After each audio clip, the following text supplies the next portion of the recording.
quais, tendo descido, oraram por eles para que recebessem o Espírito Santo, porque sobre nenhum deles tinham ainda descido, mas somente eram batizados em nome do Senhor Jesus. Então lhes impuseram as mãos e receberam o Espírito Santo. E aí nós vamos pular também alguns versículos.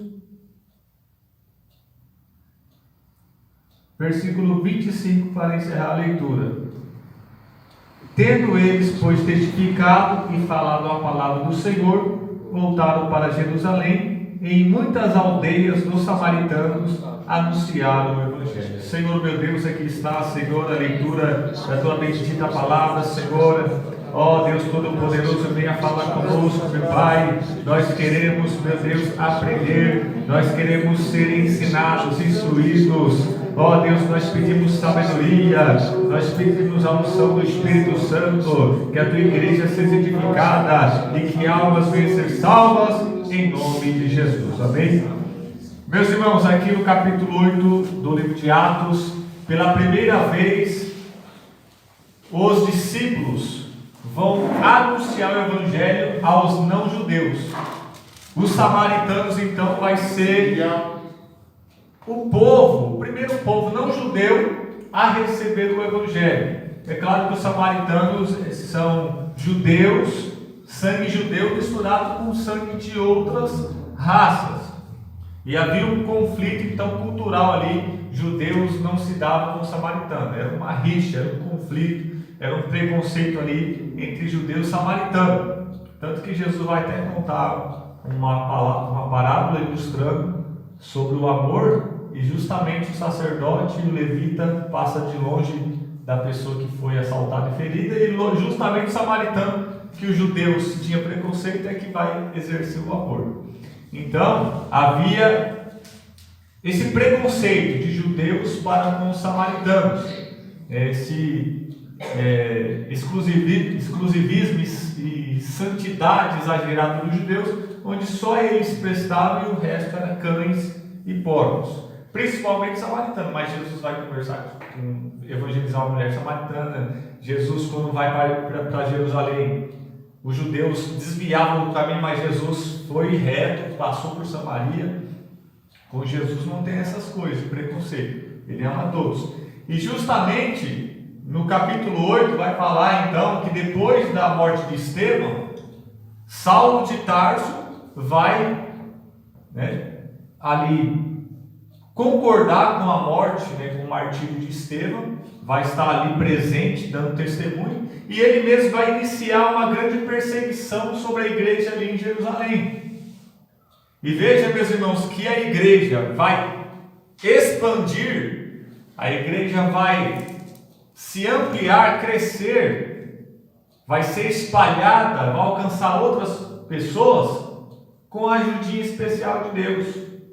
Deus não vai dar dinheiro para isso acontecer. Deus não vai dar meio de comunicação para isso acontecer. Deus não vai dar cargos, melhores condições sociais, financeiras para isso acontecer. Deus vai enviar perseguição à sua igreja, para que este bem viesse a acontecer. Glória a Deus. Nenhuma igreja quer ser perseguida. Se nós não queremos, então vamos fazer o que Deus quer, para o pior não vir, senão Deus vai ter que dar uma ajudinha. Então, quando nós obedecemos, Deus não precisa dar esse empurrãozinho. Mas quando a igreja não entende ou não obedece, aí Deus tem que dar um tapinha, um empurrãozinho, para a igreja funcionar como Ele quer. Sabe aquela ferramenta que não está funcionando? Aí você acha que às vezes dando uns tapinhas, umas pancadinhas vai funcionar? Manda perseguição, e aí acontece que Filipe, evangelista e diácono, vai para lá na cidade de Samaria. Filipe, ele não é um dos 12 apóstolos, porque tem muitas pessoas hoje que diz que os dons, os milagres, sinais, maravilhas, libertações, curas e todas essas coisas eram só para os apóstolos.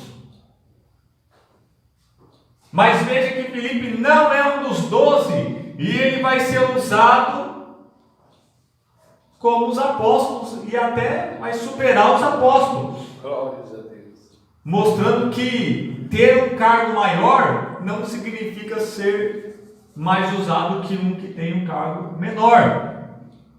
Tudo isso Deus faz para quebrar o orgulho das pessoas. Porque Ele usa quem Ele quer, como Ele quiser, na hora que Ele quiser. E ninguém controla Deus, ninguém segura Deus e ninguém limita o seu poder. E Deus não pede conselho para ninguém para a obra e a vontade que Ele tem que fazer, executar. E diz a palavra de Deus então que quando Saulo de Tarso veio perseguir para prender os cristãos, a igreja então fugiu, foi espalhada, foi dispersa, e aí nós começamos a leitura no versículo 4, onde eles andavam dispersos.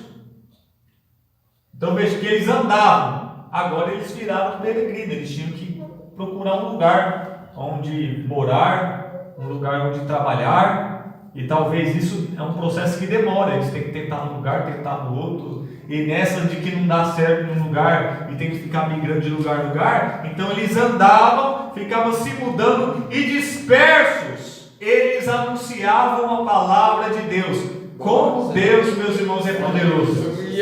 Aleluia. Ele transforma o mal em bem.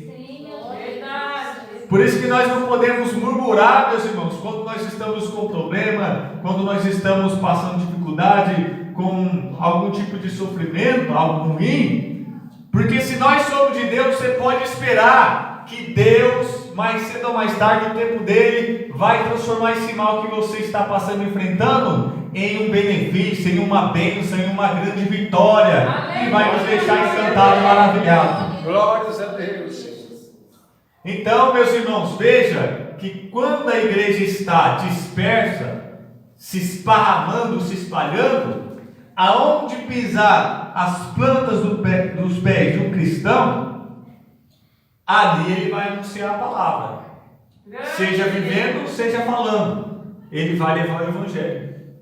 Se morar, se for mudar para outro estado, se for mudar para outro país, se for mudar para a zona rural, se você é cristão, juntamente com você vai estar o Espírito Santo e o Evangelho de Jesus Cristo. Glórias a Deus.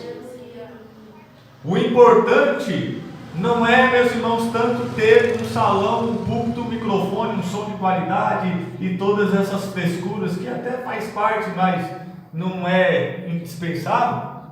Nós podemos pregar a palavra de Deus em tempo e fora de tempo, convidado ou não convidado, estando na agenda ou sendo surpreendido, tendo uma multidão ou tendo uma pessoa. Nós temos que anunciar o Evangelho de Jesus Cristo, seja através do bom comportamento, do bom porte, de uma boa postura, no trabalho, na escola, onde você mora. Aonde está um cristão, ali está o Evangelho.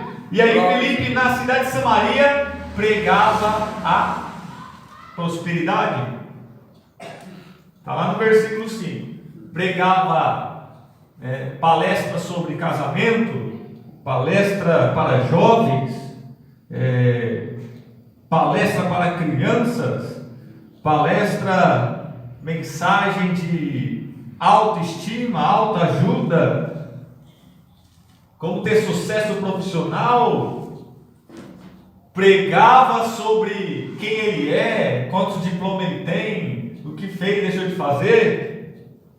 Pregava quão grande é a sua denominação. Não, a Bíblia dizia que ele desceu na cidade de Samaria e pregava a Cristo. Glória a Deus. O tema do bom pregador, quem lembra daquele hino, né?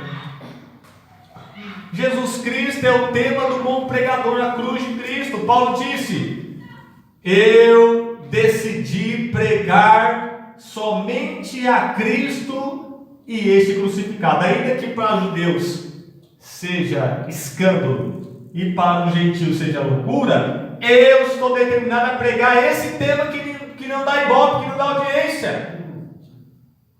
Não é o que o povo quer, mas é o que eles precisam. Eu vou trazer a cruz na vanguarda. É um tema, o meu tema é Cristo. Quem ele é e o que ele fez. Aí você vai descobrir Por que que Deus então